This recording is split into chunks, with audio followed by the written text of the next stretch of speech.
16व्या शतकात आपल्या कृतीतून वैज्ञानिक दृष्टिकोन महाराष्ट्रभर राबवणारे छत्रपती शिवाजी महाराज, ज्ञानाची गंगा घरोघरी पोहोचवणारे क्रांतीसूर्य महात्मा ज्योतिबाजी फुले, सावित्रीबाई फुले, जो समानतेचा अधिकार कुठल्याही धर्माने किंवा धर्मग्रंथाने या भारतीय नागरिकांना दिला नाही, तो समानतेचा अधिकार आपल्या राज्यघटनेतून प्रत्येक भारतीय नागरिकापर्यंत पोहोचवणारे महामानव डॉक्टर बाबासाहेब आंबेडकर, सर्व संतांना, सर्व महामानवांना वंदन करतो. आज ज्यांच्या निमित्ताने आपण इथे जमलो आहोत, असे स्वातंत्र्य लढ्यातील सशस्त्र आणि अहिंसक दोन्ही लढ्याचे सरसेनापती महात्मा गांधी, त्यांना वंदन करतो.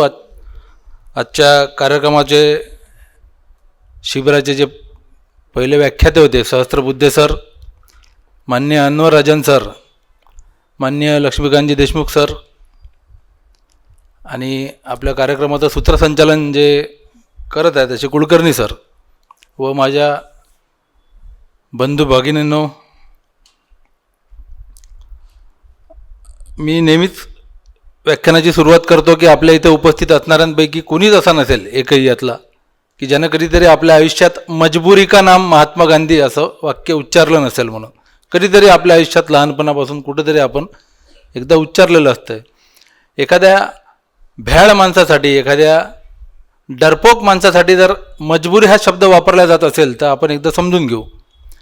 पण या जगातला सगळ्यात निर्भय माणूस, जगातला सगळ्यात निर्भय म्हणतो मी, त्या माणसासाठी जेव्हा मजबूर शब्द वापरला जातो तेव्हा अत्यंत वाईट वाटतं. म्हणजे एक छोटंसं उदाहरण माहितीच आहे आपल्या सर्वांना, तरीसुद्धा इथं सांगितलं पाहिजे की चंपारण्याचा सत्याग्रहाच्या वेळेस जेव्हा महात्मा गांधी तिथे गेले शेतकऱ्यांचे प्रश्न सोडवण्यासाठी, निळीची शेती करायला लावायचे जबरदस्ती शेतकऱ्यांना, भारतीय शेतकऱ्यांना, आणि ती विकत कोण घेणार तर ब्रिटिश व्यापारी जे होते, ज्यांना निलावार म्हणायचे, ते व्यापारी घ्यायचे. मग ही मक्तेदारी मोडीत काढायसाठी महात्मा गांधी तिथे गेले. निश्चितच त्या ब्रिटिश व्यापाऱ्यांच्या जीवावर आली की महात्मा गांधी कशाला आले शेतकऱ्यांच्या मदतीला इथं म्हणून. संतापाने एका जणांनी त्यातल्या शपथ घेतली, अशी असं बोलून गेला तो की जर महात्मा गांधी जर मला कुठे एकट्यात भेटले ना तर याला मी गोळ्या घालून ठार मारीन. याच्यासोबत नेहमी गर्दी असते, पण हा जर एकटा कुठं भेटला तर याला गोळ्या घालून ठार मारीन मी म्हणून. हे महात्मा गांधींच्या कानावरती गेलं. आणि रोज 5:30 वाजता उठणारे महात्मा गांधी त्या दिवशी 3:30 वाजता उठले. आंघोळ करून तयारी करून हे त्या निलावाराच्या घरी जायला निघाले. बाजूच्या गावात तो राहायचा. हे महादेवभाई देसाईंनी लिहून ठेवलं आहे. महादेवभाई देसाईंना आश्चर्य वाटलं की एवढ्या सकाळी कसे काय उठले, एवढ्या रात्री कुठं हे तयारी करून चालले आहेत चप्पल वगैरे घालून. मग महादेवभाई देसाई त्यांच्या मागे मागे गेले. बघतात तर महात्मा गांधी त्या निलावाराच्या घरासमोर गेले, त्याचा दार ठोठावलं आणि त्याला बोलवलं. तो एकदम संतापात बाहेर आला की एवढ्या रात्री कोण आलं मला झोपेतून उठवासाठी. महात्मा गांधी त्याला म्हणतात की मी असं ऐकलं आहे की तू असं प्रतिज्ञा केली होती की हा गांधी जर कुठे एकटा भेटला तर त्याला गोळ्या घालून ठार मारीन. मी काय करू, माझ्यासोबत कायम कुणी ना कुणी असतं, मला काही लोक एकटा सोडत नाहीत, म्हणून मी आज कुणालाही न सांगता चोरून लपून तुझ्यासाठी एकटा इथं आलो आहे तुझ्यासमोर, तू मला गोळ्या घालून तुझी प्रतिज्ञा पूर्ण कर. आता कुणी डरपोक माणूस असं करू शकतो, भ्याड माणूस असं करू शकतो. म्हणजे आजकालचे नेते जर तुम्ही पाहिले तर शेतकरी आंदोलक असतात उड्डाणपुलाच्या त्या बाजूला, नेते असतात या बाजूला, आणि ते म्हणतात भगवान का शुक्र है मैं जिंदा बच के आ गया वापस. म्हणजे आजकालचे नेते, आता तुम्हाला माहिती आहे 2 दिवसाच्या पूर्वीचं उदाहरण की महिला खासदारांनाही घाबरून संसदेत जात नाहीत. हा एकटा असा माणूस होता की आयुष्यात 6 वेळा, म्हणजे कागदोपत्री ज्याची नोंद आहे, अशा 6 वेळा जीवघेणे हल्ले झाल्यानंतर सुद्धा त्यांना सुरक्षा व्यवस्था स्वीकारली नाही. बॉडीगार्ड घेतले नाहीत कधी, अंगरक्षक कधी सोबत ठेवले नाही. कोण असा माणूस आहे या जगात? दाखवा असं उदाहरण की 6 वेळा जीव घेणे हल्ले झाल्यानंतर सुद्धा सुरक्षा व्यवस्था स्वीकारली नाही, तरी मजबूर म्हणायचं या माणसाला आपण. त्याच्याबद्दल गैरसमज पसरवायचे. आणि मला सुरुवात याच्यापासूनच करायची आहे की आता एक भेळे नावाचा विकृत व्यक्ती असं बोलला मध्यंतरी की महात्मा गांधी हा कलंक आहे या देशाचा म्हणून. प्रचंड संतापजनक गोष्ट आहे. आता तो कलंक कसा नाही हे मी आता पुढे बोलणारच आहे. पण जर भिडेंना तो कलंक वाटत असेल तर भिडेंच्या विचारधाराचे जे काही नेते आहेत, जे काही सत्ताधारी आहेत, त्यांना मी आव्हान देऊ इच्छितो की त्यांनी जर हा देशाचा कलंक आहे महात्मा गांधी, तर विदेशात जाऊन गांधींना 4 शिव्या घालून दाखवाव्या. बोलून दाखवा विदेशात जाऊन की गांधीमुळे आमचा देश बर्बाद झाला, गांधी हा आमच्या देशाचा कलंक आहे. आहे हिंमत? इथं तुम्ही काहीही बोलाल, पण विदेशात जाऊन तुम्हाला हेच सांगावं लागतं की मी गांधीच्या देशातून आलो आहे म्हणून. म्हणजे या जगात 1,08,000 पुस्तकं महात्मा गांधींवर लिहिले गेली आहेत. 1,08,000. पहिला नंबर महात्मा गांधी आहेत, दुसरा नंबर नेपोलियन बोनापार्टचा लागतो. या जगातल्या 600 विद्यापीठांमध्ये महात्मा गांधी आणि त्यांचे विचार शिकवले जातात. 600 विद्यापीठांमध्ये. या जगातल्या 82 देशांमध्ये महात्मा गांधींचे पुतळे आहेत. या जगातल्या 170 देशांमध्ये महात्मा गांधींवरती टपाल तिकीटं निघाली आहेत. मग मला सांगा की या जगातल्या 1,08,000 लेखकांना असं वाटतं की आम्ही महात्मा गांधींचे विविध पैलू पुस्तकाच्या माध्यमातून लोकांपर्यंत पोहोचवले पाहिजे. ही त्या 1,08,000 लेखकांची मजबुरी आहे की महात्मा गांधींची मजबुरी आहे? ज्या 82 देशांना वाटतं की आमच्या देशात महात्मा गांधींचा पुतळा असला पाहिजे, त्याच्यापासून आमच्या नागरिकांनी प्रेरणा घेतली पाहिजे, ती त्या 82 देशांची मजबुरी आहे की महात्मा गांधींची मजबुरी आहे? ज्या 600 विद्यापीठांना वाटतं की आमच्या विद्यार्थ्यांनी गांधी विचार शिकला पाहिजे, ती त्या 600 विद्यापीठांची मजबुरी आहे की गांधींची मजबुरी आहे? ज्या 170 देशांना वाटतं की आमच्या देशात गांधींवरती टपाल तिकीटं निघाली पाहिजेत, ती त्या 170 देशांची मजबुरी आहे की महात्मा गांधींची मजबुरी आहे? ज्या संघटनेनं कायम महात्मा गांधींचा द्वेष केला, आयुष्यभर द्वेष केला, त्या देशातून महात्मा गांधींची हत्या घडून आणली, हत्या झाल्यानंतर मिठाई वाटून आनंद साजरा केला, त्या संघटनेला सुद्धा प्रातस्मरणात महात्मा गांधींचंच नाव घ्यावं लागतं. ही महात्मा गांधींची मजबुरी आहे की त्या संघटनेची मजबुरी आहे? आपल्या देशात पंतप्रधान कोणाचाही उदो उदो करत असो, विदेशात जाऊन आपल्या देशातल्या पंतप्रधानांना मी गांधीच्या देशातूनच आलो हे सांगावं लागतं. ही आपल्या पंतप्रधानांची मजबुरी आहे की गांधींची मजबुरी आहे? पंतप्रधान पदाची शपथ घेण्या अगोदर कोणत्याही पंतप्रधानाला राजघाटवर जाऊन गांधींच्या समाधीवर डोकं टेकावं लागतं. ही आपल्या पंतप्रधानांची मजबुरी असते की गांधींची मजबुरी असते? गांधींनी कोणाला बंदूक लावली आहे? गांधींनी कोणाला जबरदस्ती केली आहे की माझे पुतळे उभे करा, माझ्यावरती पुस्तकं लिहा, माझ्यावरती टपाल तिकीटं काढा, माझा अभ्यासक्रम 600 विद्यापीठात शिकवा? कोणाला जबरदस्ती केली आहे? कोणालाही जबरदस्ती केली नाही. आज आपल्याला आजच्या काळातही गांधी गेल्यानंतर इतक्या वर्षानंतर सुद्धा गांधी समजून घेण्यासाठी शिबिरं आयोजित करावं लागतात. ही आपली मजबुरी आहे, गांधींची नाही. गांधींनं आपल्याला जबरदस्ती केलेली नाही. ही आपली गरज आहे आजच्या काळातली की आपल्याला आजही गांधी समजून घ्यावा लागतो. आणि या माणसासाठी जेव्हा मजबूर शब्द हा लोक वापरतात, अत्यंत वाईट वाटतं. आणि याच्याबद्दल पद्धतशीरपणे गैरसमज पसरवले नियोजनबद्धरित्या. म्हणजे या देशातला युवक महात्मा गांधींपासून दूर करायचा. मग काय सांगायचं की भगतसिंगांची फाशी थांबवण्यासाठी महात्मा गांधींनी काहीच केलं नाही, युवकांमध्ये नाराजी झाली पाहिजे, अहिंसेमुळे देश नपुंसक बनला वगैरे वगैरे. मग आंबेडकरी चळवळीतले जे लोक आहेत, जे कार्यकर्ते आहेत, त्यांना महात्मा गांधींपासून दूर न्यायचं. मग सांगायचं की महात्मा गांधी आणि डॉक्टर बाबासाहेब आंबेडकरांमध्ये शत्रुत्व होतं, म्हणजे त्यांना दूर करायचं. मग ब्राह्मण समाजामध्ये महात्मा गांधींबद्दल गैरसमज पसरला पाहिजे. मग त्यांना सांगायचं की गांधी मेले नसते तर ब्राह्मणांची घरे जळाली नसती त्या काळात. म्हणजे किती पराकोटीचा द्वेष आहे, किती नियोजन केलेलं आहे एका एका आरोपाचं. म्हणजे एक 80 वर्षाचा म्हातारा 3 गोळ्या खाल्ल्यानंतर एका 80 वर्षाच्या म्हाताऱ्याकडे दुसरं काय ऑप्शन आहे मरण्याशिवाय? नथुराम गोडसेकडे 2 ऑप्शन होते, गांधींना मारणे न मारणे. पण एका 80 वर्षाच्या म्हाताऱ्याकडे 3 गोळ्या छातीत खाल्ल्यानंतर मरण्याशिवाय काय ऑप्शन होतं? मग महात्मा गांधींची बदनामी करणारे असं म्हणत नाहीत की नथुराम गोडसेने मारलं नसतं तर ब्राह्मणांची घरे जळाली नसती. मग ते नथुराम गोडसेला जबाबदार धरत नाहीत. गांधी मेले नसते तर, अरे गांधींनी आत्महत्या नाही केली ना, स्वतःला गोळी मारून घेतली का, फाशी घेतली का? पण ब्राह्मण समाजातही गैरसमज पसरले पाहिजे. एक एक समाज टार्गेट करून महात्मा गांधींची बदनामी या लोकांनी केली आहे. भगतसिंगांची फाशी थांबवण्यासाठी काय केलं महात्मा गांधींनी? महात्मा गांधींनी 6 पत्र लिहिले ब्रिटिश सरकारला. लॉर्ड आयर्विन सोबत अनेक तास चर्चा केली, गव्हर्नर जे होते त्या काळातले. त्यांना खूप समजून सांगितलं की तुम्ही या मुलांच्या फाशीच्या शिक्षेत माफी द्या, नाहीतर या जनक्षोभ जो आहे तो उफाळून येईल, लोकांचा संताप उफाळून येईल, तुमच्या सरकारला, ब्रिटिश सरकारला त्याचा त्रास होईल.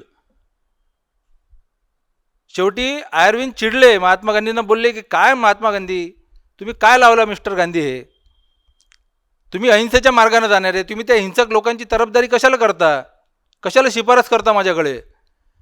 तर महात्मा गांधींनी त्यांना सांगितलं की भगतसिंग, सुखदेव, राजगुरू हे मुलं जरी त्यांचा मार्ग असला तरीसुद्धा ते तसूभरही माझ्यापेक्षा कमी देशभक्त नाहीत. आणि आयर्विननी स्वतःच्या आत्मचरित्रात असं लिहून ठेवलं आहे की भगतसिंगांची फाशी थांबवण्यासाठी एकाच माणसानं सगळ्यात जास्त प्रयत्न केले, तो होता मोहनदास करमचंद गांधी. पण माझे हात प्रशासनाने बांधलेले होते, कारण त्यावेळेस आजचे जसे IAS अधिकारी आहेत, प्रशासन पाहतात सगळं, तसे ICS अधिकारी होते, इंडियन सिव्हिल सर्व्हिसेसचे अधिकारी, ते सगळे ब्रिटिश अधिकारी होते, ते ब्रिटिशांचं प्रशासन पाहायचे. त्या सगळ्यांनी ब्रिटिश सरकारला पत्र लिहिलं होतं की तुम्ही जर आमच्यासारख्या अधिकाऱ्यांची हत्या करणारे, या भगतसिंगांसारख्या लोकांची जर फाशीची शिक्षा माफ करणार असाल तर आम्ही सामूहिक राजीनामे देऊ, तुमचं प्रशासन तुम्ही बघत बसा काय आहे. आणि शेवटी नाईलाज झाला, म्हणून आयर्विनने लिहून ठेवलं की माझे हात प्रशासनाने बांधलेले होते, माझा नाईलाज झाला म्हणून.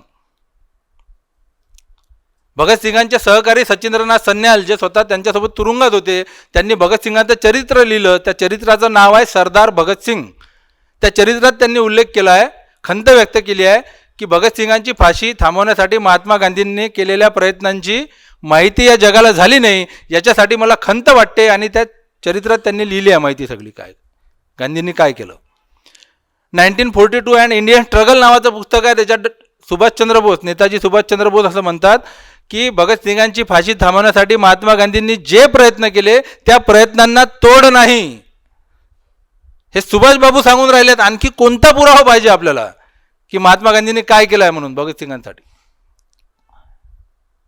बरं, जे लोक, आपण समजू महात्मा गांधींनी काहीच केलं नाही, ठीक आहे, पण आज जे लोक प्रश्न विचारतात की महात्मा गांधींनी भगतसिंगांची फाशी थांबवण्यासाठी काय केलं, ते लोक त्यावेळेस काय करत होते याचं उत्तर आपण विचारलं पाहिजे. त्यावेळेस राष्ट्रीय स्वयंसेवक संघ असेल, हिंदू महासभा असेल, ह्या ज्या काही संघटना होत्या ज्या आज महात्मा गांधींवरती प्रश्नचिन्ह उपस्थित करतात, त्या संघटनांचे नेते काय करत होते त्या काळात? भगतसिंगांची फाशी थांबावी म्हणून एखादं पत्र लिहिलं ब्रिटिश सरकारला, एखादं आंदोलन केलं, एखादं उपोषण केलं, एखादा सत्याग्रह केला, हे सगळं जाऊ द्या. ब्रिटिशांच्या धाकाने ही म्हणजे फाशी केल्यानंतर, भगतसिंगांना फाशी दिल्यानंतर ही वाईट घटना घडली असंही ब्रिटिशांच्या धाकाने ज्यांची म्हणायची हिंमत नव्हती, ते लोक आज प्रश्न विचारतात की गांधींनी भगतसिंगांची फाशी थांबवण्यासाठी काय केलं. आणि आपणही, मी नेहमी सांगतो की जे लोक, तुम्हाला असं वाटत असेल की त्यांची बुद्धी साबूत आहे, त्यांचा विवेक जागृत आहे, अशा लोकांनी जर प्रश्न विचारला तर त्याची उत्तरं द्या. जर तुम्हाला वाटत असेल की त्यांना उत्तरं देऊन फायदा नाही, तर त्यांना प्रतिप्रश्न करा. तुम्ही आता उत्तरं देणं थांबवलं पाहिजे, आपण प्रतिप्रश्न केले पाहिजेत आपण आता यांनाही, की तुमचे नेते काय करत होते सांगा. गांधी नालायक होता, जाऊ द्या, काहीच केलं नाही गांधींनी, पण तुमच्या नेत्यांनी काय केलं हे सांगा तुम्ही. चला, गांधींना प्रश्न विचारण्याची कोणाचा अधिकार आहे? ज्यांनी स्वतः काहीतरी केलं त्याला अधिकार आहे ना. एक सडक आहे, एक रस्ता आहे समजा बांधलेला, 2 कॉन्ट्रॅक्टर आहेत. एका कॉन्ट्रॅक्टरने कधी आयुष्यात कोणताच रस्ता बांधला नाही. एका कॉन्ट्रॅक्टरने 100 किलोमीटरची एक सडक बांधली, रस्ता बांधला, त्याच्यात काही फॉल्ट राहिले असतील, काही थोडीफार तिरपी तारपी बांधली गेली असेल ती. तर ज्याने कधी 200, 500, 1000 किलोमीटरचा रस्ता बांधला असेल त्याला म्हणायचा अधिकार आहे की याच्यात काही चुका झाल्या गळ्या असतात, तिरपा तारपा झाला रस्ता थोडा. ज्यांना कधीच आयुष्यात अर्धा किलोमीटर रस्ता बांधला नाही, तो कसा काय म्हणू शकेल यांना की तुमच्या रस्त्यात चुका आहेत म्हणून? त्यांना अधिकारच नाही ना बोलायचा. आणि भगतसिंगांची स्वतःची इच्छा नव्हती की माझ्या फाशीच्या शिक्षेत माफी व्हावी, कारण त्यांच्या वडिलांनी जेव्हा अर्ज केला होता त्या वडिलांना अत्यंत कठोर शब्दात त्यांनी, भगतसिंगांनी पत्र लिहिलं होतं आणि खडसावलं होतं की तुम्ही माझ्या देशभक्तीला डाग लावू नका. म्हणजे भगतसिंगांचे न्यायालयीन सल्लागार होते प्राणनाथ मेहता, त्या प्राणनाथ मेहता आले भगतसिंगांकडे आणि बोलले की माझी अशी इच्छा आहे की तुम्ही तिघांनी मिळून एक अर्ज केला पाहिजे ब्रिटिश सरकारकडे आणि दयेचा अर्ज करून आपण शिक्षेत माफी मिळवली पाहिजे. कारण प्राणनाथ मेहतांचा जीव तुटत होता की तरुण मुलं आहेत, देशभक्ती यांच्यात ठासून भरलेली आहे, या मुलांची मृत्यू जर आपण थांबू शकलो, जन्मठेपेत जर बदलू शकतो तर चांगलं होईल, असा विचार करून त्यांनी भगतसिंगांपुढे हा प्रस्ताव ठेवला. सुखदेव आणि राजगुरू दोघे भडकले. अरे हे काय बोलता तुम्ही, आम्हाला अजिबात शिक्षेत माफी बिफी काही नको. पण भगतसिंगांनी शांतपणे म्हटलं की ठीक आहे, तुमची इच्छा आहे, एक अर्ज लिहून आणा तुम्ही. प्राणनाथ मेहतांनी एक अर्ज लिहून आणला. भगतसिंगांनी सांगितलं प्राणनाथ मेहतांना की हा अर्ज तुमच्याच खिशात ठेवा. स्वतःच्या खिशातून एक अर्ज काढला भगतसिंगांनी आणि तो प्राणनाथ मेहतांच्या हाती दिला. तो अर्ज काय होता, तर भगतसिंगांनी लाहोर जेलचे जे सुप्रिटेंडंट होते त्यांच्या मार्फत गव्हर्नरला पत्र लिहिलं होतं की आम्हाला फासावरती चढवण्यात येऊ नये, आम्हाला युद्धकैदी समजावं आणि आम्हाला बंदुकीच्या गोळ्यांनी उडवावं. हे होते भगतसिंग. भगतसिंगांनी जेव्हा शेवटचा काळ होता तेव्हा प्राणनाथ मेहतांकडे त्यांनी सांगितले होतं की सुभाषबाबू आणि नेहरूंना सांगा, दोघांनाही धन्यवाद सांगा की त्यांनी जातीने लक्ष घातलं आमच्या खटल्यात म्हणून. एवढे सगळे लिखित पुरावे उपलब्ध आहेत. हा झाला भगतसिंगांचा विषय. दुसरा विषय युवकांनाच नाराज करायचा आहे, युवकांमध्ये सांगायचं आहे की गांधी भ्याड होता, डरपोक होता, तो कसा काय स्वातंत्र्य मिळवून देणार आहे. म्हणून सांगायचं की गांधींच्या अहिंसेने हा देश नपुंसक बनला, गांधींमुळे स्वातंत्र्य उशिरा मिळाला आपल्या देशाला. मग खरं वाटायला लागते लोकांना की हो, गांधी नसते तर लोक एकदम शस्त्र घेऊन उठले असते आणि इंग्रजांना घालवलं असतं. कारण इंग्रज किती होते, 64,000. आपण किती होतो, 28 ते 29 कोटी. इंग्रज 64,000 फक्त. मग हा प्रश्न जेव्हा युवकांसमोर येतो तेव्हा युवकांनी हा विचार केला पाहिजे. मगच सहस्रबुद्धे सरांनी सांगितलं ईस्ट इंडिया कंपनी कधी आली भारतात, कधी 1600 साली मला वाटते काहीतरी स्थापना झाली तिची, पण या देशावरती तिची सत्ता सुरू झाली भारतावरती 1757 साली. 1757 साली सत्ता सुरू झाली ईस्ट इंडिया कंपनीची. 1757 ते 1857 हे 100 वर्ष ईस्ट इंडिया कंपनीने शासन गाजवलं. त्याच्यानंतर ब्रिटिश सरकारला ही सत्ता हस्तांतरित केली 1857 मध्ये. म्हणजे इंग्रजांचं शासन सुरू झालं 1757 मध्ये आणि गांधी या भारतात आले दक्षिण आफ्रिकेतून 1915 साली. 1757 ते 1915 हा 158 वर्षाचा काळ आहे. 158, 3 पिढ्या म्हणता येईल आपल्याला. मग गांधींच्या अहिंसेने जर देश नपुंसक बनला होता, लोक शस्त्र उचलत नव्हते, मग या 158 वर्षात गांधी कुठंच नव्हता भारतात. गांधींची अहिंसा कुठंच नव्हती. गांधींनी कोणाला जबरदस्ती केली नव्हती, शस्त्र उचलू नका, लढू नका, हिंसक मार्ग तुम्ही स्वीकारू नका, अशी गांधींनी कोणाला जबरदस्ती केली नाही. मग या 158 वर्षात का बरं आपला देश स्वतंत्र होऊ शकला नाही. गांधीच नव्हते ना, अहिंसाच नव्हती गांधीची. बरं आपल्या देशातला सोळा, अर्ध्या जगावरती ब्रिटिशांचं राज्य होतं, अर्ध्या जगावरती. आणि ज्या ज्या देशांवरती ब्रिटिशांचं राज्य होतं तिथं ब्रिटिश संख्येनं अत्यंत कमी होते. स्थानिक लोक जे होते त्या देशातले ते संख्येनं प्रचंड होते. तिथं तर गांधी नव्हते, गांधींची अहिंसा नव्हती. मग ते देश का बरं स्वतंत्र होऊ शकले नाही. 1915 साली गांधी या भारतात येतात. 1920 साली या स्वातंत्र्य लढ्याचे सर्वोच्च नेते होतात. आणि जे 158 वर्षात झालं नाही ते अवघ्या 27 वर्षात म्हणजे 1947 साली भारताला स्वातंत्र्य मिळते. जे 158 वर्षात झालं नाही ते 27 वर्षात होते. मग काही जण प्रश्न विचारतात, मग सर क्रांतिकारकांचं काहीच योगदान नाही का याच्यात, फक्त एकटं गांधीचंच योगदान आहे का. 100% क्रांतिकारकांचं योगदान आहे, प्रत्येकाचं योगदान आहे. या देशासाठी ज्यांनी जो तुरुंगात गेला असेल, जो रस्त्यावर उतरला असेल, त्या प्रत्येकाचं योगदान आहे. पण क्रांतिकारकांचा जो सशस्त्र क्रांतीचा मार्ग होता तो महात्मा गांधींना कळलं होतं की प्रत्येकात बंदूक घेऊन लढण्याची हिंमत नाही. या देशातल्या प्रत्येकात बंदूक घेऊन लढण्याची हिंमत नाही. मग काय करायचं. पहिले तर या देशातली 75% जनता जी आहे ती ग्रामीण भागात राहते. आणि या देशात काही आजच्यासारखा अखंड भारत नव्हता. संस्थानं होती, अनेक शेकडो संस्थानं होती. आणि या देशातल्या लोकांची मानसिकता अशी झाली होती की आपल्या देशात कोणाचीही सत्ता येऊ, तो ब्रिटिश असो, मुघल असो किंवा राजेराजवाडे, कोणी येऊ, आपण तर प्रजाच राहणार आहोत. आपण तर गुलामच राहणार आहोत. आपल्या हाती तर काही सत्ता येणार नाही, आपण सत्ताधीश बनणार नाही. मग कोणी येऊ द्या, आपल्याला काय फरक पडतोय. गांधींनी हे ओळखलं की हे 75% जी जनता आहे ग्रामीण भागातली, यांना जोपर्यंत वाटत नाही की आपण स्वतंत्र झालो पाहिजे, तोपर्यंत आपण स्वतंत्र होऊ शकत नाही. मग ह्या प्रत्येकाला आपण सांगू शकत नाही की बंदूक घेऊन लढ, हिंमत नाही तेवढी. मग काय करायचं, मग छोट्या छोट्या गोष्टी ज्या सहज करू शकेल कोणी. म्हणजे आता एक खादीचा विषय आता झाला आपला, की चरखा चालवा, तुम्ही खादीचा स्वीकार करा, परदेशी मालाची होळी करा. तुम्ही जर खादी घालत असाल तरी तुम्ही या स्वातंत्र्य लढ्यात सहभागी या, तुम्ही देशासाठी काहीतरी करतायत. तुम्ही साधं मीठ उचललं, मिठाचा सत्याग्रह केला, तरी तुम्ही या देशासाठी काहीतरी करतात. असहकार आंदोलनात सहभाग घेतला. अशा छोट्या छोट्या गोष्टी महात्मा गांधींनी स्वातंत्र्य लढ्याशी जोडल्या. आणि ह्या छोट्या छोट्या गोष्टी ज्यांनी केल्या त्यांना असं वाटायला लागलं की मी देशासाठी काहीतरी करतोय, याच्या पुढे जाऊन मी काहीतरी केलं पाहिजे. आणि महात्मा गांधींनी त्यांना सांगितलं की तुम्ही जर या स्वातंत्र्य लढ्यात सहभागी झाले तर या स्वातंत्र्यानंतर जी काही सत्ता येणार आहे आपल्या देशात, या सत्तेत तुम्हाला सुद्धा वाटा भेटणार आहे. तुम्ही फक्त गुलाम राहणार नाही, तुम्ही सत्ताधीश होणार आहे. या सत्तेत तुमचाही वाटा असणार आहे, तुमचा हिस्सा असणार आहे. आणि असं करत करत एका हवालदारालाही घाबरणारे लहान मुलं आणि बाया ज्या होत्या त्या काळातल्या, त्या छातीवरती गोळ्या खायला तयार झाल्या. महात्मा गांधींनी हिंमत भरली त्यांच्यात प्रत्येकात. मग अनेकांचा, काही लोकांचा आपण पाहतो सोशल मीडियावरती प्रश्न असतो, सर चरखा चलाने से आझादी नहीं मिलती. आणि मग ते आजच्या युवकांना खरं वाटते की हे खरी गोष्ट आहे. चरखा चालवल्यानं कशी काय आझादी भेटणार आहे आपल्याला, कसं काय स्वातंत्र्य भेटणार आहे. चरखा चालवल्यानं आझादी भेटत नाही, स्वातंत्र्य भेटत नाही. महात्मा गांधींनी आयुष्यभर फक्त आश्रमात बसून चरखाच चालवला काय, दुसरं काहीच केलं नाही. म्हणजे आले ते 1915 साली आणि 47 पर्यंत फक्त सुतच काटत बसले ते. असं नाही झालं.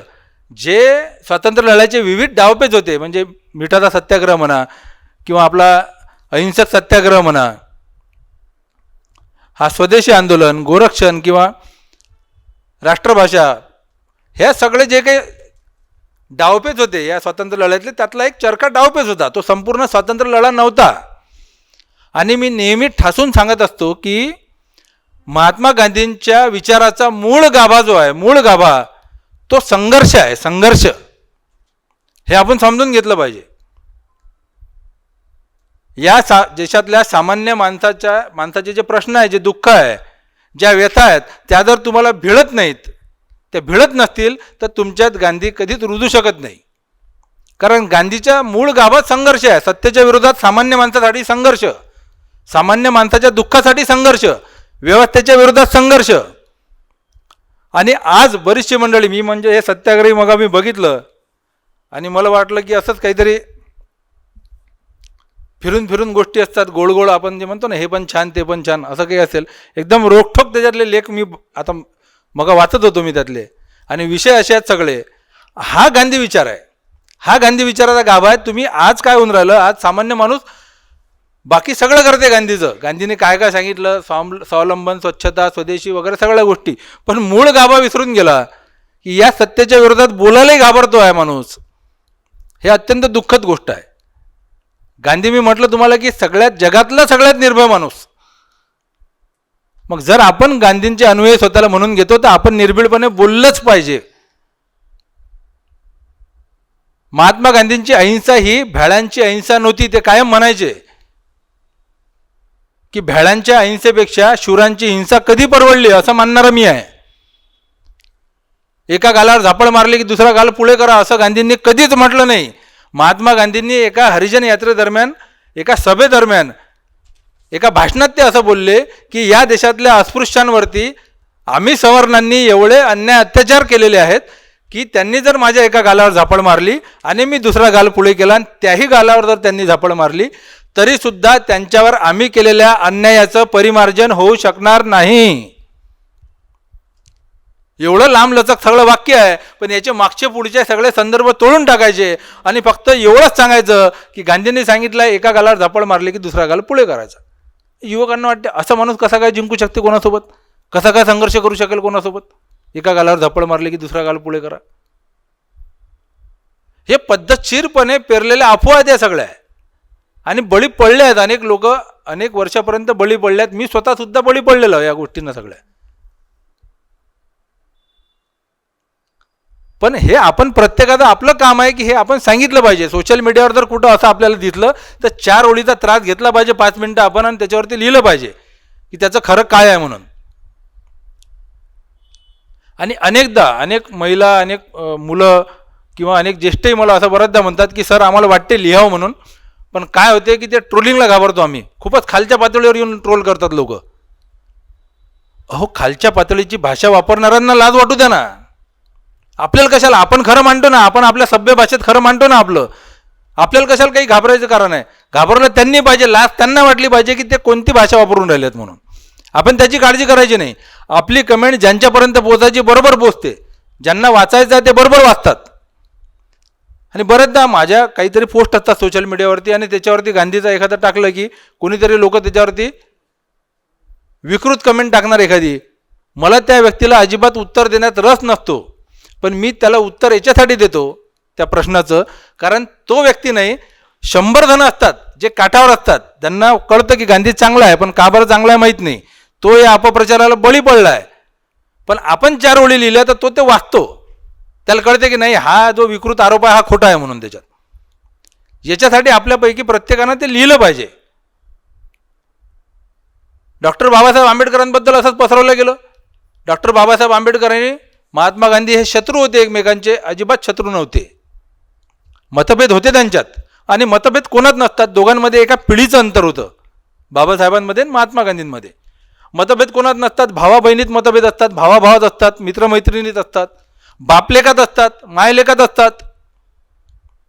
माझ्या 100 गोष्टी जर मी तुम्हाला सांगतोय, आपण सोबत राहतो, खूप चांगली मैत्री असली आपली, तरी माझ्या 100 पैकी 100 गोष्टी तुम्हाला नाही पटू शकत.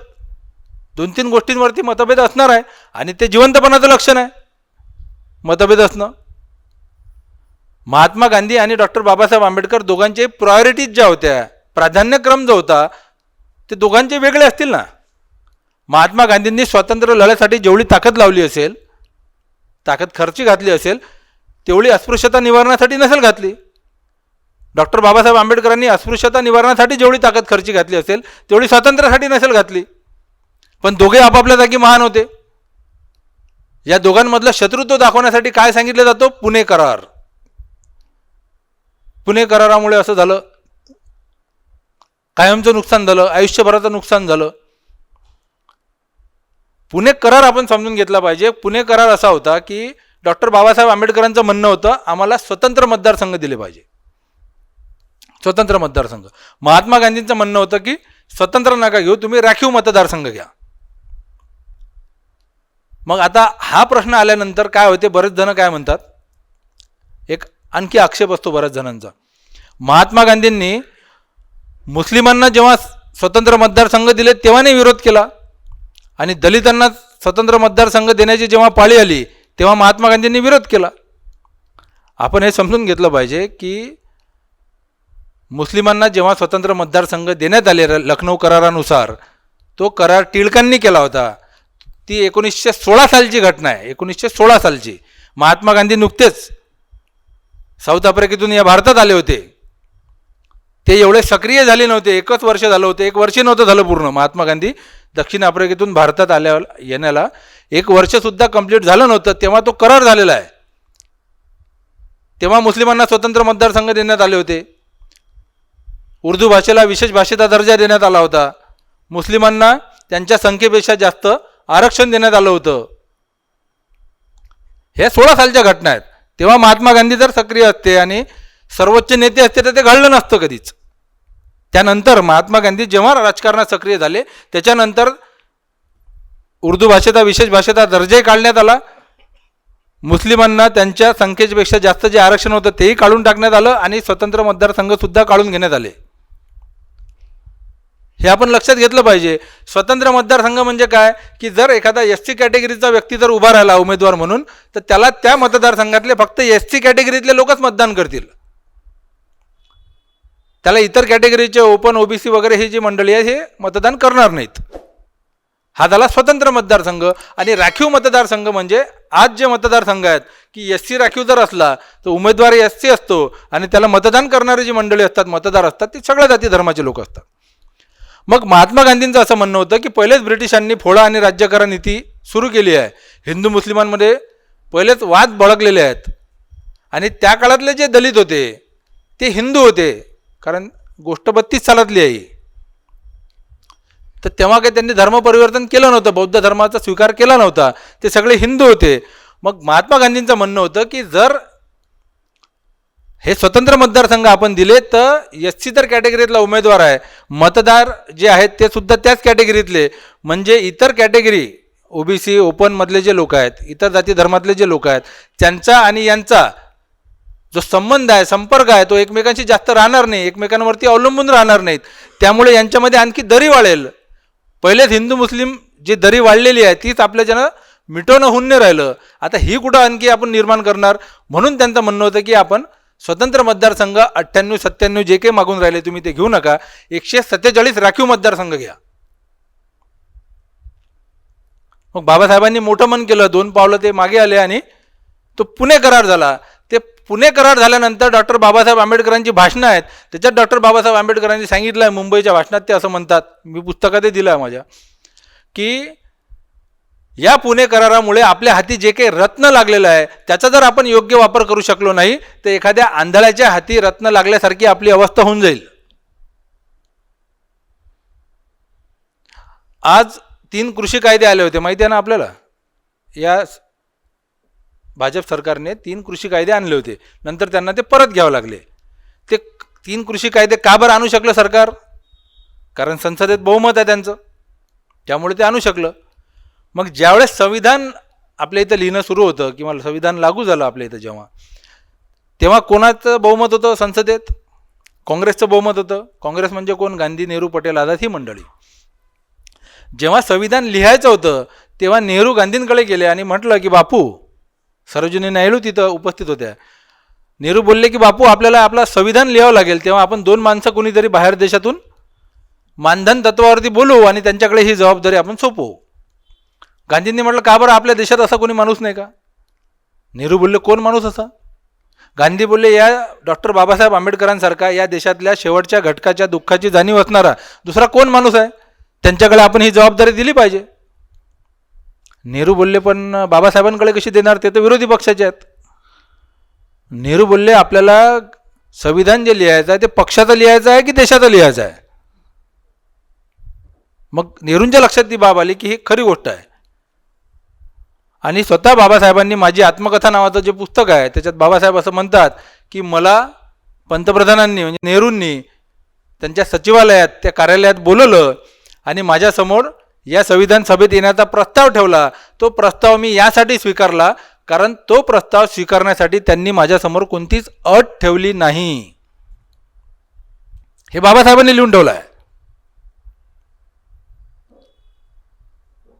मग बाबासाहेबांबद्दल दुसरं एक पसरवायचं, लगेच सांगायचं की या काँग्रेसला बाबासाहेब नको होते म्हणून यांनी काय केलं, बाबासाहेबांना निवडणुकीत पाळलं.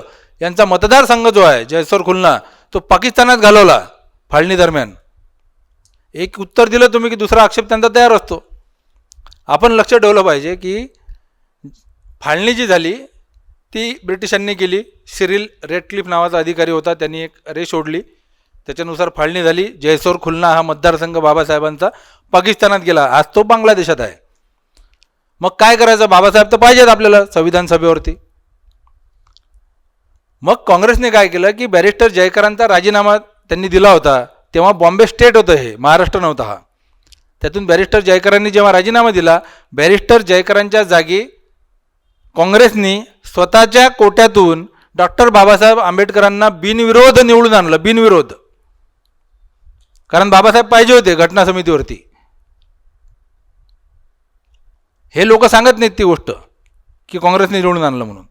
बाबासाहेबांनी जे पुस्तक लिहिलं की गांधी आणि काँग्रेसने अस्पृश्यांसाठी काय केलं, प्रचंड टीका केली आहे गांधींवरती काँग्रेसवरती. 1945 साली ते पुस्तक प्रकाशित झालं आणि 46-47 मध्ये बाबासाहेबांवरती ही जबाबदारी दिली काँग्रेसने. हे मनात ठेवलं नाही गांधी नेहरू काँग्रेसने की बाबासाहेबांनी ते एवढी टीका केली आपल्यावरती, पुस्तक लिहिलं एवढं मोठं. त्यांनी कोणताच किंतु परंतु मनात न ठेवता फक्त देश हा एकच मुद्दा डोळ्यासमोर ठेवला. आणि जे काही आता संविधान जे लिहिलं गेलं तर असं तर झालं नाही, बाबासाहेबांनी लिहून आणलं, संविधान सभेसमोर ठेवलं आणि लगेच सगळं संमत झालं. बाबासाहेबांना एक एक तरतूद त्या सदस्यांना अनेक अनेक तास, काही की अनेक अनेक दिवस समजून सांगावं लागलं ही तरतूद कशी चांगली आहे म्हणून. मग 100 गोष्टी होत्या. 100 गोष्टीपैकी एक व्यक्ती एक मत, धर्मनिरपेक्षता, बंधुता, समता, स्वातंत्र्य, हे समान न्याय वगैरे ह्या सगळ्या ज्या गोष्टी आहेत, ह्या 100 गोष्टींपैकी 2 गोष्टीवरती मतभेद असेल. ह्या गोष्टी जर सगळ्या मान्य नसत्या काँग्रेसला, गांधी, नेहरू, पटेलांना, तर या संविधानात येऊ शकल्या असत्या का? त्यांचं बहुमत होतं ना त्याच्यात. मग 100 गोष्टीपैकी जर 98 गोष्टींवरती यांचं एकमत आहे आणि 2 गोष्टीवरती मतभेद आहे, तर आपण त्या 98 गोष्टींना महत्त्व दिलं पाहिजे की त्या 2 मतभेदांना महत्त्व दिलं पाहिजे? हे आपण ठरवलं पाहिजे ना. डॉक्टर बाबासाहेब आंबेडकरांना शेवटी धर्म कोणामुळे बदलावा लागला? गांधींमुळे की कट्टरवाद्यांमुळे? हाही विचार आपल्याला करावा लागेल ना. डॉक्टर बाबासाहेब आंबेडकर कसं आहे, गांधी आपल्याला ठरवावं लागेल की आपल्याला गांधीला नेमकं मानायचं कशासाठी. बऱ्याचदा काय होते कन्फ्युजन, तुम्ही एक एक मुद्दा सांगत जाता, म्हणजे तो समोरचा व्यक्ती मग तो मुद्दा त्या मुद्द्याला उत्तर भेटलं चांगलं की मग तो दुसरा मुद्दा उपस्थित करतो. तेव्हा आपण ठरवलं पाहिजे की गांधींना मानायचं कशासाठी नेमकं. म्हणजे ते चरखा चालवायचे म्हणून मानलं पाहिजे आपण, की त्यांनी इंग्रजांना इथून घालवलं म्हणून मानलं पाहिजे? सर्वधर्मीय प्रार्थना म्हणायचे म्हणून मानलं पाहिजे, की स्वातंत्र्य मिळून दिलं त्यांनी म्हणून मानलं पाहिजे? आपण ठरवून घेतलं पाहिजे की मानायचं कशासाठी. म्हणजे बाबा आमटे आहेत, बाबा आमटेंनी आयुष्यभर कुष्ठरोग्यांची सेवा केली, आयुष्यभर. मग त्यांनी आयुष्यभर कुष्ठरोग्यांची सेवा केली म्हणून त्यांचे आपण उपकार मानले पाहिजे, की त्यांनी तर कॅन्सरच्या रुग्णांसाठी काहीच केलं नाही म्हणून त्यांना आपण शिव्या दिल्या पाहिजे? हे ठरवावं लागेल ना आपल्याला. म्हणजे सचिनला समजा तुम्ही क्रिकेटचा देव मानता, मग सचिनला तुम्ही असं म्हणणार आहात का तू कशाचा प्लेअर रे, तुला तर टेनिसही खेळता येत नाही? अरे तो टेनिससाठी मानतच नाहीत ना, त्याला क्रिकेटसाठी मानतात. एखादं आंब्याचं झाड आहे, ते आंब्याचं झाड आपल्याला सावली देते, फळं देते, इंधन देते, म्हणून त्याचे आपण उपकार मानले पाहिजे की त्याच्या फुलापासून आपण दारू काढू शकत नाही म्हणून त्याला शिव्या दिल्या पाहिजे आपण? हे आपल्याला ठरवावं लागेल ना. गांधींवरती आरोप करताना हे ठरवावं लागेल आपल्याला. आणि 100 गोष्टी गांधीच्या तुम्हाला पटू शकत नाहीत. म्हणजे अनेक ठिकाणी प्रश्न विचारतात काही युवक की ते ब्रह्मचर्यत्वाचे प्रयोग बघा ना त्यांचे, आणि त्यांचे वडील वारले तेव्हा तर ते बायकोसोबत गेले होते शय्यासोबत करायला, पत्नीसोबत त्यांच्या, त्याच्याबद्दल जरा बोला तुम्ही. असा कोणी प्रश्न विचारला की मी त्यांना विचारत असतो की ही जी काही माहिती तुम्हाला भेटली ही तुम्ही खूप शोधपत्रकारिता केली का? खूप 4-5 वर्ष संशोधन केलं, खूप 10 वर्ष 15 वर्ष खोदून काढली खूप माहिती कुठून? हे कुठून माहिती झालं तुम्हाला? अरे स्वतः गांधीनं लिहून ठेवलं आहे ना. त्यांनी हा विचार केला नाही की मी जर असं लिहेल की माझ्या वडिलांची तब्येत खराब होती आणि माझी म्हणजे मरणासन्न अवस्थेत असताना माझ्यात कामेच्छा जागृत झाली आणि मी माझ्या पत्नीसोबत शय्यासोबत करायला गेलो आणि माझे वडील वारले, याची खंत माझ्या आयुष्यात मनात कायम राहील म्हणून असं कोणी लिहू शकते? एवढा पारदर्शक कोणी माणूस असू शकतो? त्यांनी जरा विचार केला नाही की माझ्या इमेजला काय धक्का पोहोचेल, उद्या चालून लोक वाचतील हे सगळं, तर काय माझी इमेज राहणार आहे, उद्या लोक काय विचार करतील माझे? अजिबात विचार केला नाही. अत्यंत अंतर्बाह्य पारदर्शक माणूस, सगळ्यात पारदर्शक माणूस. आणि मी म्हटलं नाही की 100 गोष्टी तुम्हाला 100 गोष्टी आहेत तर 98 गोष्टी तुम्हाला जर पटत असतील, 2 गोष्टी नाही पटणार ना, मतभेद असणार ना. 100% गांधी ज्याचं कधीच काही चुकत नाही त्याला आपण देव म्हणू, जो काही किमान चुकत असेल त्याला आपण संत म्हणू. गांधी शेवटी माणूसच ना. त्यांच्या गोष्टी तुम्हाला 100% पटू शकत नाही, मलाही पटू शकत नाहीत, पण 98 गोष्टी मला पटून राहिल्या त्यांच्या. त्यांनी देशासाठी काय केलं हे दिसते आहे. त्यांनी शेवटी काय मिळवलं म्हणजे आयुष्यभर सर्वार्थानं संपन्न असणारा माणूस आयुष्यभर एका पंचायत राहिला, आश्रमात राहिला, अत्यंत साधं जगणं जगला, स्वतःच्या मुलांना काही केलं? वरून तोही आरोप असते की स्वतःच्या मुलांचा तर पिता होऊ शकला नाही, त्याला राष्ट्रपिता म्हणायचं का आम्ही? अरे बाबांनो, स्वतःच्या मुलाला जर का फॅक्टरी टाकून दिल्या असत्या, व्यवसाय टाकून दिले असते, राजकारणात घेतलं असतं तर वरून तुम्ही तिकडूनही शिवाय दिल्या असत्या. पहा कसं स्वतःच्या मुलाचं लावून घेतलं बरोबर सगळी लाईन, देश ती सोडून दिला वाऱ्यावरती. स्वतःच्या मुलासाठी कधीच कोणताही फायदा त्यांनी एवढी पॉवर असताना हातात कधीच उचलला नाही. स्वतःच्या मुलांसाठी स्वतःही साधे राहिले, स्वतःच्या नातेवाईकांसाठी कधी कोणता फायदा उचलला नाही, स्वतः कधी कोणतं पद घेतलं नाही राजकीय. स्वतः काय मिळवलं आयुष्यात? 3 गोळ्या भेटल्या शेवटी बक्षीस म्हणून. अशा गांधीच्या हेतूवरती आपण शंका उपस्थित करायची.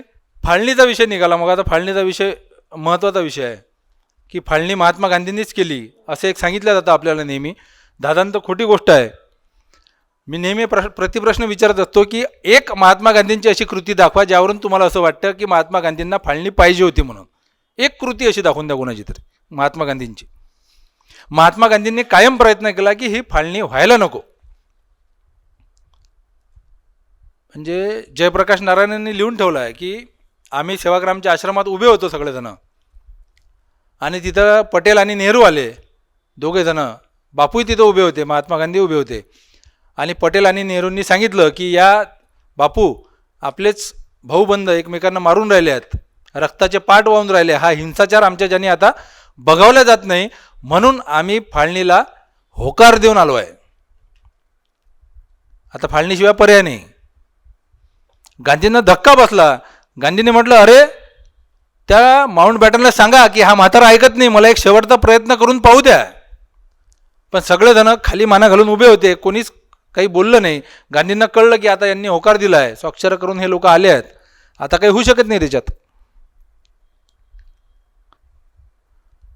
आता एक प्रसंग सांगतो की एक युद्ध झालं एका ठिकाणी. त्या युद्धात एक राजा होता, त्या राजासोबत त्याचा अंगरक्षक होता, बॉडीगार्ड होता, बरोबर. तो राजा युद्धात गेला आणि तो राजा शत्रूंकडून मारला गेला त्या युद्धात. मग आता या घटनेचं वर्णन 2 प्रकारानं होऊ शकते, 2 प्रकारे.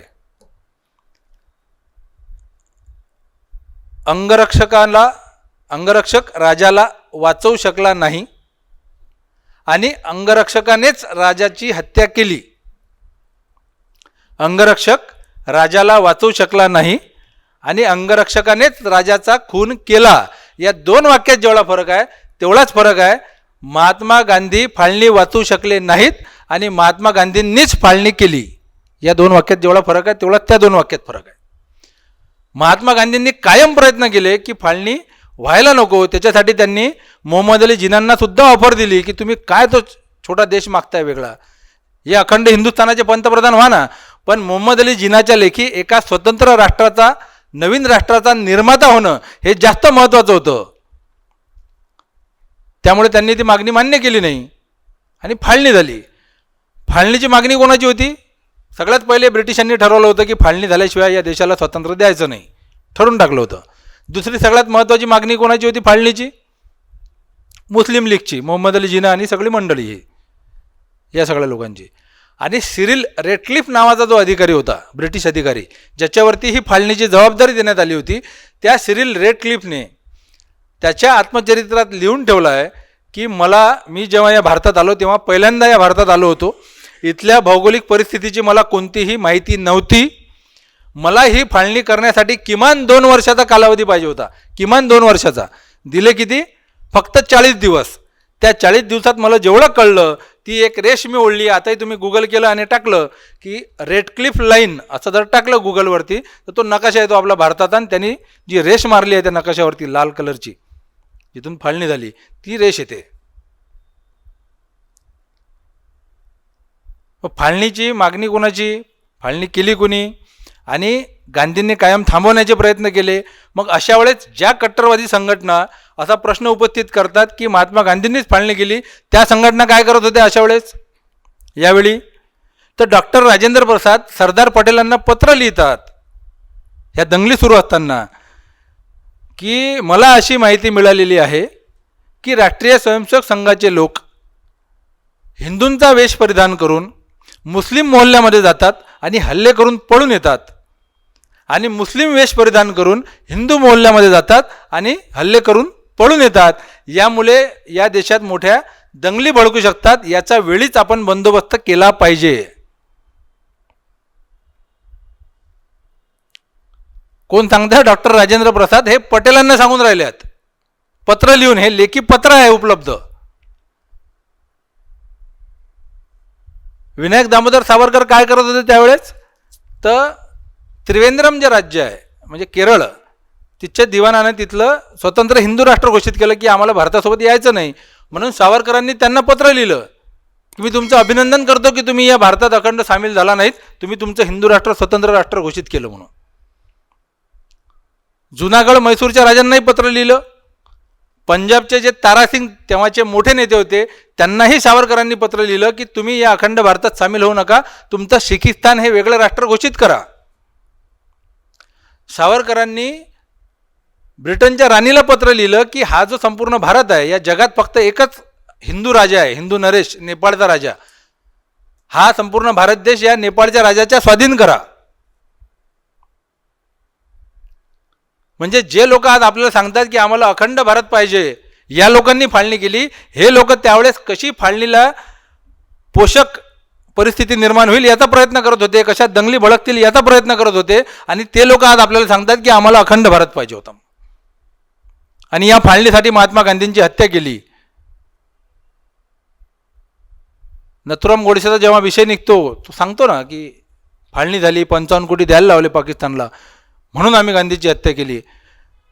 मग जर 55 कोटी पाकिस्तानला द्यायला लावले आणि फाळणी झाली 47 साली म्हणून गांधींची हत्या केली, तर 1934 सालापासून जे काही गांधींवरती 6 वेळा हल्ले झाले त्या हल्ल्यांमध्ये नथुराम गोडसे का बरं सामील झाला होता 1934 सालापासून? म्हणजे तेव्हा तर फाळणीचा विषय नव्हता, 55 कोटीचा विषय नव्हता, काहीच नव्हतं. मग नथुराम गोडसे त्यावेळेस का बरं सामील झाला? म्हणजे पाचगणीला जेव्हा महात्मा गांधी आराम करत होते त्यावेळी तिथं नथुराम गोडसे पाचगणीला त्यांच्या अंगावरती चाकू घेऊन धावला होता आणि भिलारे गुरुजींनी त्याला पकडलं होतं. भिलारे गुरुजी आता 17 मध्ये वारले आहेत. आता महाराष्ट्राच्या विधान परिषदेचे सदस्य होते, ते आमदार होते. पण नथुराम गोडसेच्या बयानात तो हे सांगत नाही की आम्ही 34 सालापासून का बरं हल्ले केले म्हणून त्यांच्यावरती. हे 47च्या नंतरच्या गोष्टी सांगतात हे लोक. मग फाळणी सांगणार, फाळणीच्या नंतर काय सांगतील? 55 कोटी. 55 कोटीचा विषय 2 मिनिटात आपण समजून घेतला पाहिजे की या देशाची जशी फाळणी झाली तर 2 भावांमध्ये जशी हिस्से वाटणी होते तशी हिस्से वाटणी झाली भारत पाकिस्तान. मग त्यावेळेस आपल्या देशाच्या रिझर्व्ह बँकेत होते 375 कोटी रुपये. 375 कोटी. त्या 375 कोटी रुपयांपैकी 75 कोटी रुपये गेले पाकिस्तानच्या हिश्श्यावरती, 300 कोटी रुपये गेले आले भारताच्या हिश्श्यावरती. मग जेव्हा हा करार झाला, लेखी करार, त्याच्यावरती स्वाक्षऱ्या नेहरू आणि पटेलांच्या, हा करार होताना तातडीची मदत म्हणून 20 कोटी रुपये पाकिस्तानला देण्यात आले राज्यकारभार सुरू करण्यासाठी. 75 कोटीपैकी 20 कोटी देण्यात आले, राहिले किती? 55 कोटी रुपये. मग फक्त गांधींचं नाही तर आपल्या देशाचे जे गव्हर्नर होते चिंतामणराव देशमुख, त्यांच्यापासून अनेकांचं असं म्हणणं होतं की हे 55 कोटी रुपये आपण पाकिस्तानला दिले पाहिजेत, कारण आपण लेखी करार केलेला आहे, लेखी, आणि एक स्वतंत्र राष्ट्र म्हणून हा आपल्या देशाचा दुसऱ्या देशाशी केलेला पहिला करार आहे. जर आपण हा करार पाळला नाही तर आंतरराष्ट्रीय स्तरावरती आपल्या देशाची प्रतिमा डागाळेल, डाग लागेल आपल्यावरती. लोक विश्वास ठेवणार नाहीत की हा देश विश्वासार्ह नाही, याच्यावरती विश्वास ठेवू नका. लेखी करार केल्यानंतर सुद्धा हा देश पाळत नाही याचे करार, असा डाग लागला असता आपल्या देशावरती. म्हणून त्यांचं म्हणणं होतं की आपण हे 55 कोटी रुपये पाकिस्तानला दिले पाहिजेत. 55 कोटी पाकिस्तानला दिले पाहिजेत म्हणून महात्मा गांधी उपोषणाला बसले नव्हते. हे लोक जे सांगतात की उपोषणाला बसले होते, उपोषणाला यासाठी बसले होते, त्यांनी सरळ सांगितलं होतं की हिंदू मुस्लिम ज्या दंगली भडकल्या आहेत या दोघांचेही प्रतिनिधी जोपर्यंत माझ्याजवळ येऊन लेखी मला आश्वासन देत नाहीत की हे हल्ले आम्ही थांबवू, हे भांडणं दंगली आम्ही थांबवू, तोपर्यंत मी उपोषण सोडणार नाही. त्याच्यामुळे भारताने पाकिस्तानला 55 कोटी रुपये दिल्यानंतर सुद्धा 4 दिवस महात्मा गांधींचं उपोषण सुरूच होतं दिल्लीत. जेव्हा दोन्ही हिंदू आणि मुस्लिमांचे प्रतिनिधी आले, दोघांनी लेखी दिलं, आम्ही आश्वासन देतो, त्याच्यानंतर महात्मा गांधींनी उपोषण सोडलं. मग नथुराम गोडसेचा जेव्हा विषय निघतो की या 2 गोष्टीसाठी महात्मा गांधींची हत्या केली, तिसरी गोष्ट की मुस्लिमांचं लांगुल चालन करत होते वगैरे वगैरे, तर माझं असं म्हणणं आहे की जर देशभक्त होता नथुराम गोडसे तर त्यांनी ब्रिटिशांवर किती हल्ले केले हो, किती ब्रिटिश अधिकाऱ्यांवरती हल्ले केले, ब्रिटिशांच्या विरोधात किती उपोषणं केले, आंदोलनं केले, एकही केलं नाही. बरं, स्वतःचा पेपर होता, पत्रकार होता, अग्रणी नावाचा पेपर होता, त्या अग्रणी नावाच्या पेपरला विनायक दामोदर सावरकरांनी 15,000ची त्या काळात मदत केली. मग त्याचं नाव झालं हिंदू राष्ट्र. हा स्वतः पत्रकार होता नथुराम गोडसे. मग किती ब्रिटिशांच्या विरोधात लेख लिहिले नथुराम गोडसेने आपल्या वर्तमानपत्रात? एकही नाही. बरं, ब्रिटिशांचं जाऊ द्या, मुस्लिम लीगचे जे नेते होते जे म्हणत होते की खून की नदियां बह जाएंगे लेकिन पाकिस्तान लेके रहेंगे, त्या नेत्यांवरती नथुराम गोडसेने किती हल्ले केले? एकही हल्ला केला नाही. त्यांच्याबद्दल एकही अपशब्द तो वापरत नाही. मग आयुष्यात केलं काय? तर फक्त एका 80 वर्षाच्या म्हाताऱ्याला, जो म्हातारा इकडे स्वातंत्र्याचा आपला उत्सव सुरू असताना 15 ऑगस्टला नोआखाली, जिथं 10% फक्त हिंदू होते, 90% मुस्लिम होते, त्या 10% हिंदूंना वाचवण्यासाठी तो माणूस तिथं अहोरात्र झटत होता. तेव्हा हे कट्टरवादी काय करत होते? हे का बरं गेले नाही तिथं वाचवण्यासाठी हिंदूंना? एका 80 वर्षाच्या म्हाताऱ्याला मारलं म्हणून तुम्ही देशभक्त म्हणाल का त्याला? दुसरा एक नवलाचा विषय आहे की नथुराम गोडसेच्या अस्थी घेऊन फिरतात हे लोक आणि सांगतात की अखंड भारत जेव्हा होईल तेव्हा ह्या सिंधू नदीत आम्ही वाहून देऊ अस्थी. बरोबर आहे, असा एक यांचा प्रचार असतो आणि कुठे कुठे ठेवलेल्या असतात त्या अस्थी. ज्यावेळेस नथुराम गोडसेला फाशी देण्यात आली अंबालाच्या तुरुंगात पंजाबमध्ये, त्यावेळेस तिथं DG खोसला नावाचे एक न्यायाधीश उपस्थित होते, त्या ठिकाणी हजर होते. त्यांनी लिहून ठेवलं आहे त्यांच्या पुस्तकात की माझ्यासमोर आपटे आणि गोडसेला दोघांना तोंडाला कापड टाकून आणण्यात आलं बाहेर, बराकीच्या बाहेर फासावर नेण्यासाठी. दोघांची ही चाल जी आहे ती अडखळत होती, चालता येत नव्हतं त्यांना व्यवस्थित. दोघांचाही आवाज चिरका झाला होता. ते घोषणा देण्याचा प्रयत्न करत होते पण आवाज निघत नव्हता तोंडातून. दोघांनाही फासावर लटकवण्यात आलं. आपटेचा लगेच जीव गेला, पण गोडसेचा देह जो आहे, जी बॉडी आहे, ती 15 मिनिटांपर्यंत फळफळत होती फासावरती. 15 मिनिटांनंतर त्याचाही जीव गेला. दोघांनाही खाली उतरवण्यात आलं. त्याच ठिकाणी अंबालाच्या तुरुंगात त्या दोघांचाही अंतिम संस्कार करण्यात आला, प्रेतं जाळण्यात आली आणि ती जाळलेली प्रेतं, त्यांची राख, त्या अस्थी, ते सगळं घेऊन पोलिसांनी घग्गर नदी राजस्थानची तिथं अज्ञात स्थळी वाहून दिली. ती राख अस्थी सगळं अज्ञात स्थळी घग्गर नदीत वाहून दिली. हे लोक आज कोणाची अस्थी घेऊन फिरतात मला कळत नाही. हे तपासलं पाहिजे. हे सगळे लेखी पुरावे आहेत ना या गोष्टीचे. मी हवेत गोष्टी करत नाही, सगळे लेखी पुरावे आहेत या गोष्टीचे. या एका गोष्टीचं तुम्ही सांगितल्यानंतर हे लोक काय सांगणार? नवीन काहीतरी उपस्थित करणार. सरदार पटेलांचा विषय मध्यंतरी प्रचंड गाजला. सरदार पटेलांना डावललं, नेहरूंना पुढे केलं वगैरे. सरदार पटेलांचं वय आपल्या सर्वांना माहीत आहे, सगळे जाणकार मंडळी आहेत त्यावेळेसची. आणि त्यावेळेस त्यांनी एक अटॅक येऊन गेलेला सरदार पटेलांना. त्यांचं वय नव्हतं, तब्येत साथ देत नव्हती. आणि पहिलेच ठरवलं होतं गांधींनी की नेहरूंना आपल्याला ही जबाबदारी द्यायची आहे. तो राजकीय वारसदार नेहरू होणार आहेत, कारण दूरदृष्टीचा नेता होता, वय होतं हाती, आंतरराष्ट्रीय राजकारणाचा अभ्यास होता प्रचंड प्रत्येक गोष्टीचा. आणि सरदार काही लेचापेचा माणूस नव्हता ना सरदार पटेल म्हणजे. महात्मा गांधींनी स्वतः लिहून ठेवलं आहे की तुम्ही असं समजू नका की सरदार पटेल सगळं काही माझं ऐकतात म्हणून. अनेकदा ते त्यांचं मला ऐकायला भाग पाडतात. म्हणजे जेव्हा पहिली राष्ट्रपती पदाची निवडणूक झाली तेव्हा सरदार पटेलांचे उमेदवार होते डॉक्टर राजेंद्र प्रसाद, नेहरूंचे उमेदवार होते राजगोपालाचारी. पण राष्ट्रपती पदाच्या निवडणुकीत सरदार पटेलांचा उमेदवार निवडून आणला त्यांनी. सरदार पटेलांनी, एवढा मजबूत माणूस होता तो. त्यांना जर असं वाटलं असतं माझ्यावरती अत्याचार झाला, अन्याय झाला, मला डावलले जाते, चूप बसले असते ते. त्यांचं काहीच म्हणणं नव्हतं. हे लोक एवढे मनकवळे आहेत की यांना सरदार पटेलांच्या मनातलं कळतं की सरदार पटेलांना काय हवं होतं. उद्या चालून म्हणजे मागे जर मला असं नेहमी वाटतं की सरदार पटेलांच्या जागी जर का पंडित नेहरूंना जर डावललं असतं, सरदार पटेलांना यांनी पंतप्रधान केलं असतं, तरी या लोकांनी हा आक्षेप केला असता की एवढा दूरदृष्टीचा तरुण नेता सोडून दिला, एवढा आंतरराष्ट्रीय अभ्यास असणारा नेता सोडून दिला. आणि सरदार पटेलांना, एका म्हाताऱ्याला ज्याचा वय झालेलं असताना, त्यांना अटॅक येऊन गेलेला असताना, तब्येत चांगली नसताना त्यांच्यावरती ही जबाबदारी दिली. कारण त्यांना ना नेहरूंशी घेणं देणं आहे, ना सरदार पटेलांशी घेणं देणं आहे, ना भगतसिंगांशी घेणं देणं आहे, ना डॉक्टर बाबासाहेब आंबेडकरांशी घेणं देणं आहे. या सगळ्यांच्या खांद्यावरती बंदूक ठेवायची आहे फक्त. आणि नेम कुठं लावायचा आहे? महात्मा गांधीवरती. बदनाम करायचा महात्मा गांधी, बाकी कोणासोबत काही घेणं देणं नाही. जर सरदार पटेलांबद्दल या लोकांना एवढंच प्रेम असतं तर एक स्टेडियमचं नाव बदललं तुम्हाला माहिती आहे मागे. सरदार पटेल स्टेडियमचं नाव बदलून नरेंद्र मोदी स्टेडियम करण्यात आलं. आता आपण नाव कोणाचं बदलतो, कोणत्याही वास्तू असेल, रस्ता असेल किंवा शहर असेल, तर त्या शहराचं नाव कधी बदलतो, जेव्हा एखाद्या परकीय आक्रमणकर्त्याचं, आपल्या देशाच्या शत्रूचं नाव त्याला दिलेलं असेल तर आपण असं नाव बदलतो आणि वेगळं नाव ठेवतो. सरदार पटेल या देशाचे शत्रू होते का? मग तुम्ही नवीन स्टेडियम बांधा, त्याच्यापेक्षा 10 पट मोठं बांधा ना, कोणाला काय ऑब्जेक्शन आहे. नरेंद्र मोदी स्टेडियम करा, नरेंद्र मोदीचे मेडिकल कॉलेज बांधा, जे काही आहे तुम्हाला नाव द्यायचे नवीन बांधा ना काही, पण जे सरदार पटेलांच्या नावानं आहे त्याचं नाव बदलायचं आणि स्वतःचं नाव द्यायचं, एवढं अपमान तर ब्रिटिशांनी कधी केला नाही सरदार पटेलांचा. आणि वरून सांगणार की गांधींनी अपमान केला म्हणून.